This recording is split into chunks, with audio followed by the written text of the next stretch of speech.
I'm Chef Kevin Reading of Abbot's Grill, and welcome to Flavour, a show based on interesting people and places of the Chesapeake region. Stay tuned and hopefully we'll learn something together. Today we're coming to you from Greenwood, Delaware. We're going to be interviewing Gerald Willey of Willey Knives, a family-owned business. He is the sharpening guru of the entire area, keeps our restaurants sharp and moving. So stay tuned, we'll be right back.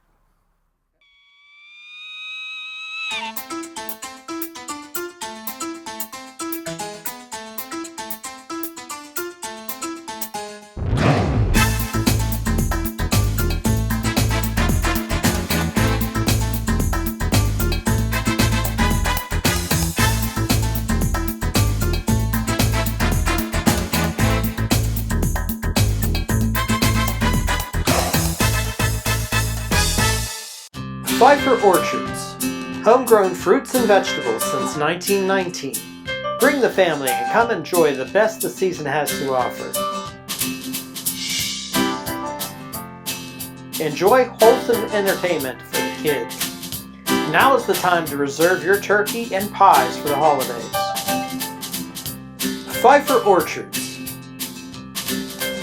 from our lands direct to your hands.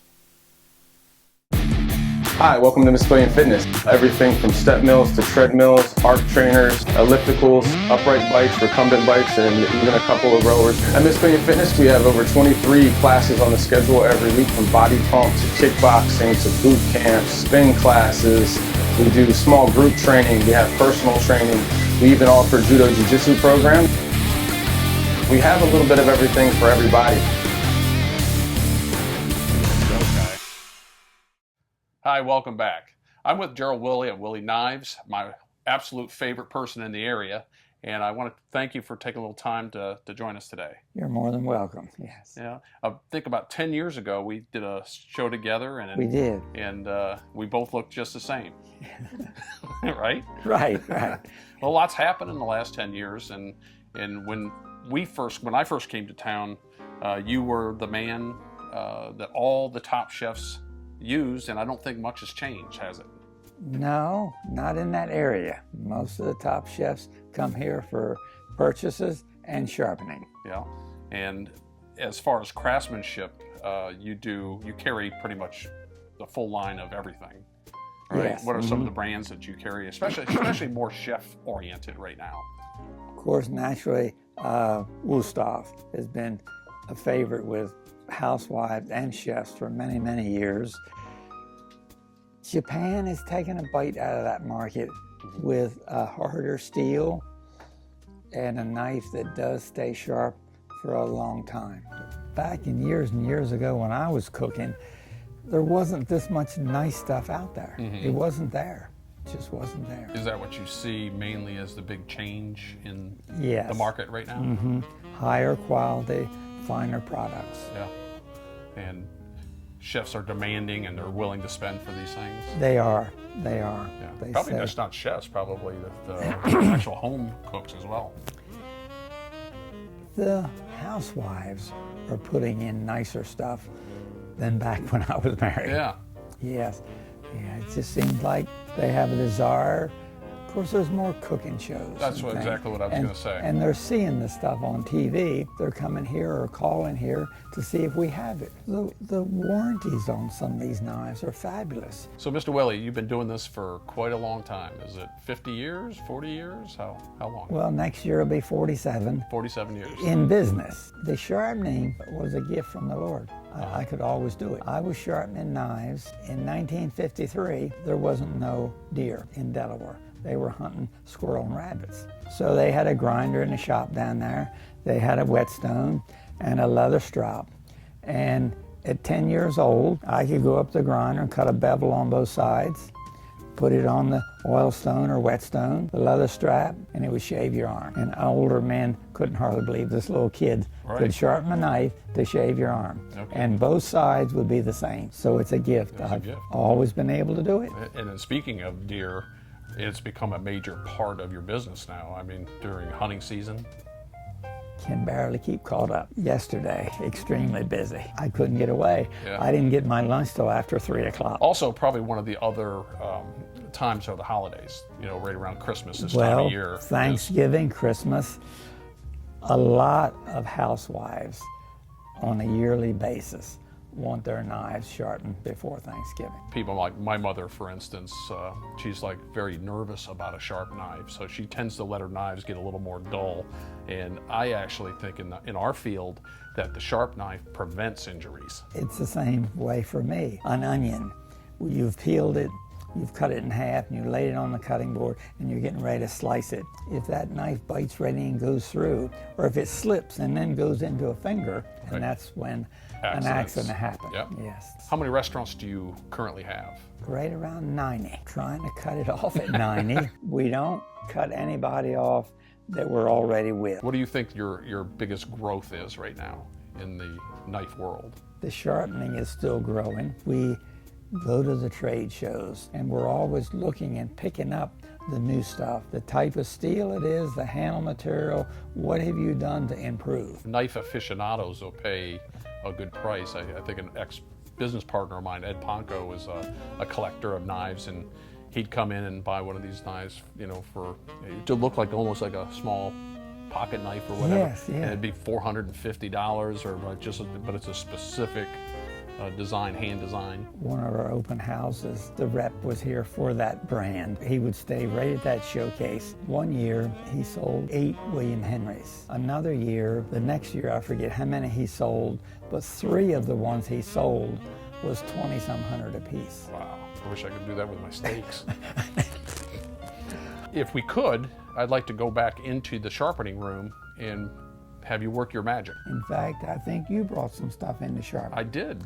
We'll do it right now. Fantastic. And you can take it with you. Great, thank you. Okay. I brought some of my knives that are in dire need. This is probably my most used knife in the kitchen right now, and it is very dull. We're going to do it first. Okay. And I think probably this is my other one that I use the most, the other shun, the curved This boning one, knife. oh, the curve. Mhm. Yeah, and then I told you also on this one, I was doing some work and I chipped. Then we're going to do this one and not waste any more blade than absolutely necessary, and keep the full width back here of the hand, as much width as we can. We have one that could be getting a little thick, so we're going to show how we dress that down. Well, I'm going to get out of your way and let you do your thing. Okay. All right. So we're going to start sharpening knives.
Looks like you took the bite right out of it. We did. Completely out. No nick, anything left. Like an old man told me one time, nicks don't cut. But we still left it wide back here and tapered it so a little more of the point come off. It had to. But when we finished and polished it out, there is no drag. Wow. And if you listen, there's no tear. It's not tearing the paper, it's slicing the paper. And we did this one, the cutting edge was getting a little thick. If you put that taper on it and it's too thick, there's a lot of drag. If you change that taper to a long taper to get away from the drag, then it's fragile. The edge does not hold up. It needs a certain bevel to hold up. So you come up here with another machine and you take some of the metal out. And then after that machine takes the metal out, to not create any drag, that whole top edge, high part is polished to get that grind smoother. And then the bevel is cut, and then 2 different polishing wheels polish that final edge, and you have another nice, sharp That hasn't knife. seen that in a long time. Then that's what we call here, not just a sharp knife, but a Willey sharp knife. There you go. A lot of the chefs are using the Japanese knives that are sharpened only on one side. Is there any recommendations with that, or besides bringing it here to you? That's a 90-10 bevel, and that's famous to my knowledge, Japan only. Yeah. Is it like sushi knives or? Yes. Mm-hmm. Yeah. And I don't know. Some chefs want it sharpened that way every time, and some say, no, I like both sides the same. So we do it, and we're set up to do it however they want it done. Right. Yes. Well, you once again, you haven't lost your skills. As good as ever. That's what we want. Right. That's what we want. And that's when the knife works good. Yeah. And we did 3, and all 3 should be just as nice. Willey sharp. Willey sharp. Well, I want to appreciate you taking the time, and we've known each other a long time. And like I said, when I started, you're one of my favorite people. And, well, I appreciate that. I continued much success, and hopefully you get lunch a little earlier on. Today. Today. I was a little short-handed yesterday. Great. Well, thank you very much. You're I more appreciate than it. welcome. Always a pleasure. Thank you for coming. I appreciate you guys coming. I'm going to go back to the restaurant, and I'm going to show some people some knife cuts. As I mentioned, it's a family business, and with us we have Jerry and Matt, daughter and son, and you've kind of grown up in this knife world, haven't you? Yes. Yeah. And speaking with you off camera, I mean, we've known each other for many years, so I kind of wanted to know a little bit about how you are impacting and helping your dad bring the business forward, maybe modernizing it, or maybe some changes you've seen. Business has changed over the years as far as like social media and internet. So we've added our website, and we don't do a lot of business on our website, but it's a real information. But you can, it's got a shopping cart where you can buy off the website too. But we're on Facebook. Mm-hmm. We do an e-newsletter that goes out. I try to do it every other month, but at least quarterly. Right. It goes out, and it has our sales, new releases. Models are constantly coming out, new models, and then our coming events, which we have. We have our in summerish, we have a big case event, and then in the fall we have our big fall open house. Yeah, I think I did a chef demo a couple years back at one of your. It's well attended, and you do well with that. And we found even Dad's never been big on advertising, word of mouth, and it's still word of mouth is still probably our biggest form of new customers. Now you also, besides that, you also do the deliveries. Now I get to see Matt all the time, but how many different businesses do you deliver to? I just deliver to Milford. Jerry and Dad, they deliver to Lewis, Milton, and Rehoboth. Okay. So I mostly sharpen in the back. Okay. All day, every day, which I love. Right. But I get out a little bit, so I get to Milford. Are you the future generation of Willey knives? Yeah, pretty much. Jerry and I both. Yeah. I do the sharpening, she's out front. So. And she sharpens the pencil, making sure all the numbers make sense, right? Right. Customer service has always been our big thing. When somebody comes down, we want to give them as much information about the product as we can so they can make a good decision on a purchase. When the store could be absolutely packed, but when your dad engages with somebody, it's focused on them. but it's as if they're the only person in the place, right. And you're going to get that kind of customer service, and you're going to walk out with the knife or the tool that you walked in here to get. Right.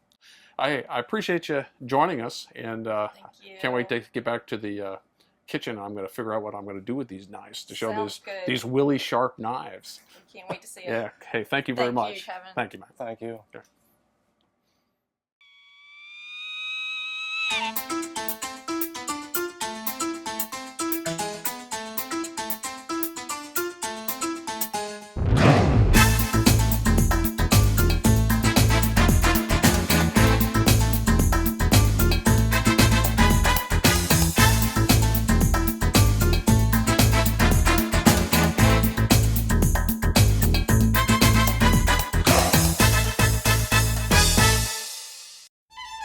Hey, Eric here.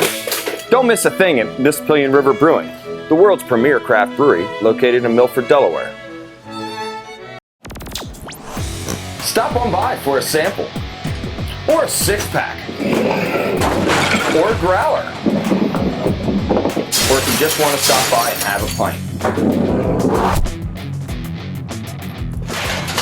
Check us out at MississippianRiverBrewing.com. We just got back from Willey Knives, and we have Willey Sharp knives here. I was really impressed with what he was doing, and I hope you were as well. So let's get started with a couple things. I have 3 different cutting boards here. I have a couple different knives for different occasions. I have that knife that he took that cut right out of it, which is just like a small utility knife. And we're going to do a quick guacamole. I'm going to use 2 avocados. I go right down it. Careful not to press too hard. A lot of injuries happen with avocados. So I just barely go through, and then I take from here and I twist my wrist. And the seed actually came out very easy on that one.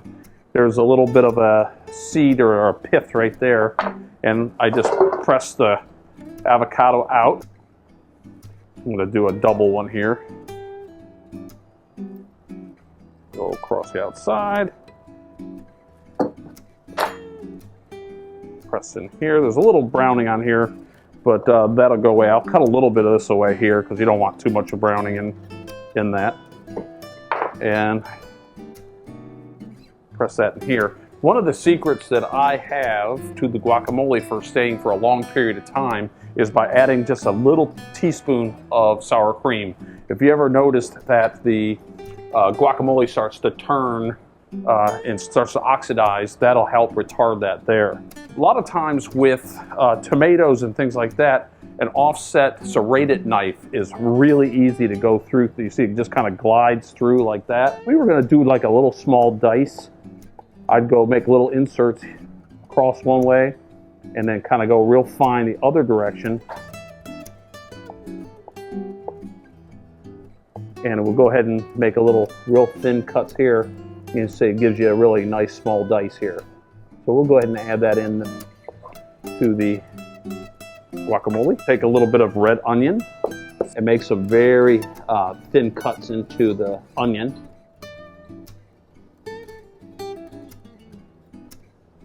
Go the other direction.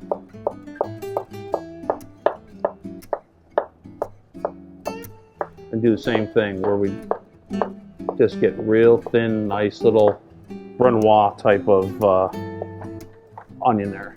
Give it a little rough chop, just a couple that slid through. So we'll add that. I'm going to add a little bit of a lemon. I like fresh lemon in mine. Some people use lime. I am a lemon freak, so I'm going to use lemon.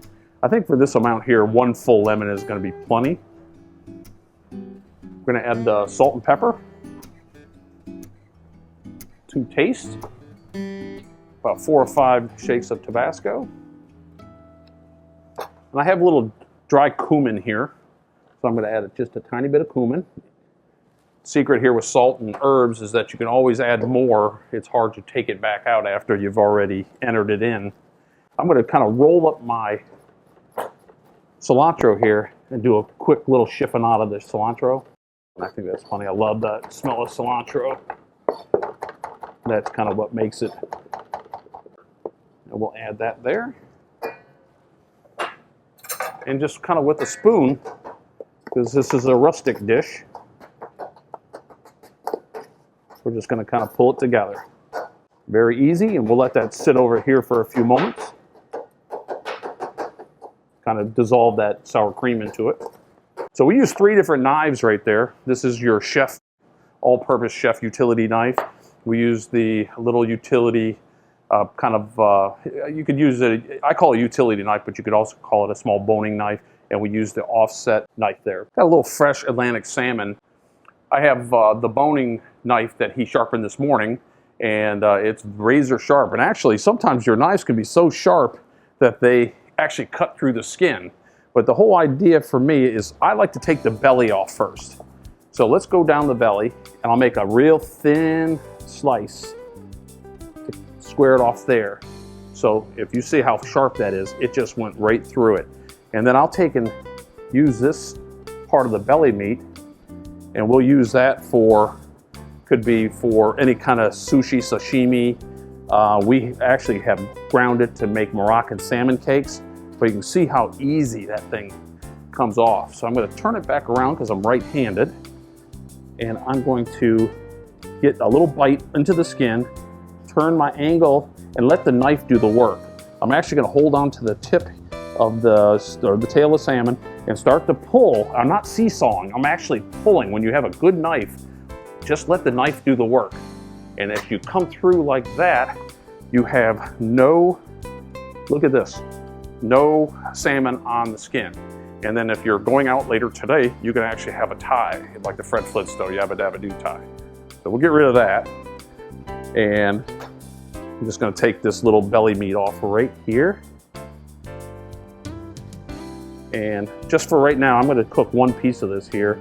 So I'm gonna take a nice, probably 7-ounce piece there, and we'll keep it right there. Just wanted to, as I was preparing today, one of the things that I did, I made a little bit of a salt for this preparation because I knew I was using the guacamole and I wanted to sear off the salmon. So what I ended up doing is I took a couple peels of orange peel, and I took it and microwaved it. And I did this for several minutes. I do it like 30 seconds to 40 seconds at a time until the peels become dry. It's basically a drying method. Then I took a little bit of coriander seed and dried cumin seed, and I toasted them in a pan to kind of release their oils. And in a high-speed blender, I blended them with the dried orange peel, and I added salt and white pepper, and that is going to be our flavoring for the salmon. So I might as well go ahead and start with that. I'll go ahead and add a tiny bit of oil to the salmon.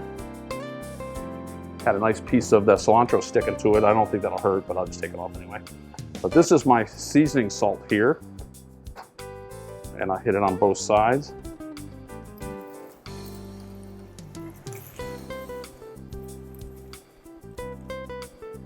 I could go ahead and flip it. Has a great crust look right there. You can cook that certainly however you like your salmon. If you like it rare, medium rare, if not, just keep on cooking. So in just a moment, I'm going to come back and we're going to go ahead and attack this pork loin here, and I'll show you what I have. So stay tuned. I'm Chef Kevin Reading of Abbot's Grill, and welcome to Flavour, a show based on interesting people and places of the Chesapeake region. Stay tuned, and hopefully we'll learn something together. So welcome back. We've done a number of things already, made the guacamole. We have showed you how to break down the fish, the Atlantic salmon, had the little belly meat, had the thigh, of course. We also kind of walked over a little bit about the seasoning salt with the orange peel, the coriander seed, the cumin. This is a whole pork loin here. We had talked about that. I think we'd gotten one from TA Farms in the past. And a lot of times people get a little nervous. Oh my God, it's too big, what do I do? But this is really the most economical way to purchase something.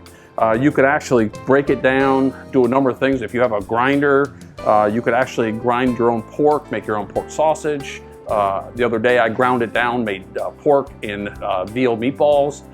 This is probably my favorite knife in the kitchen. This is a curved boning knife that I got from Mr. Willey in Greenwood. It's had it now for a number of years, and I know other people who have used them have gone and bought them themselves. But what it does, it just kind of allows you more easily to get under and start making your cuts. Now the idea is you're trying to remove some of the fat. Now when you taper down towards the pork loin, you're going to get a little bit of like sinew and fat that kind of rolls into the tip. So it's up to you whether you want to keep it or not. When you make your cut, you make an incision in, and what you want to do is slightly bevel your knife upward. The idea is not to take too much. It's kind of impossible to get nothing. But what you want to do is you want to take your knife upward and let the knife do as much of the work as possible and try to get as little of the meat as possible. So we'll do the same thing.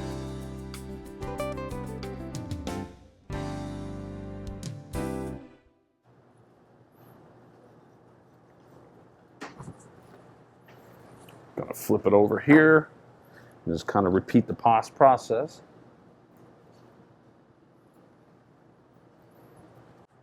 Now, right here is kind of where I was talking about, is where this separates inside. A lot of people will take this off, and this is the area that I will grind. But if you kind of cut into here a little bit, you'll see what I'm talking about. And it kind of wraps around inside the pork. So let's get that off here.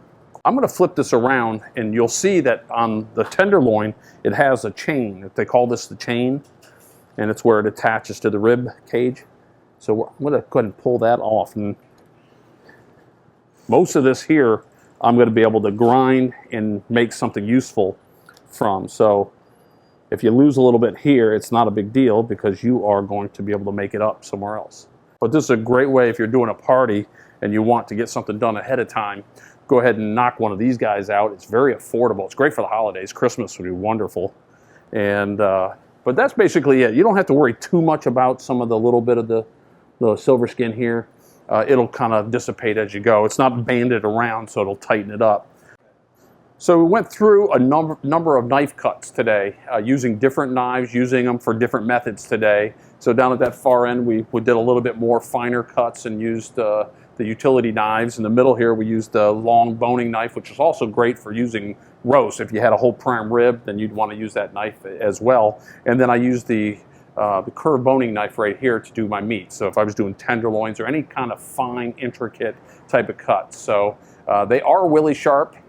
And makes it a breeze to do it. We have our salmon done, the guacamole's finished. I did a quick sauce right here with a little yellow pepper, roasted yellow peppers. I always talk about that you eat with your eyes. I know that I had a nice amberish, and I knew I had a green, and we have our rustic guacamole here. I'm just gonna do a little tournée here. Put a couple of nice cilantro leaves around. I mean, you can just have them on there.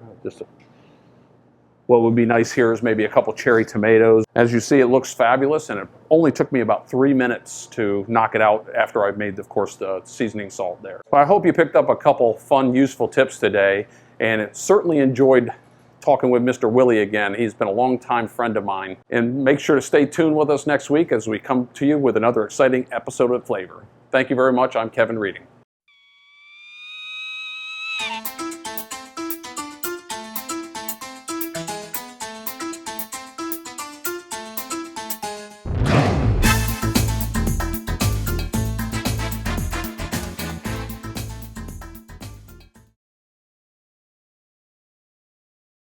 I'm Chef Kevin Reading of Abbot's Grill, and welcome to Flavour, a show based on interesting people and places of the Chesapeake region. Stay tuned, and hopefully we'll learn something together.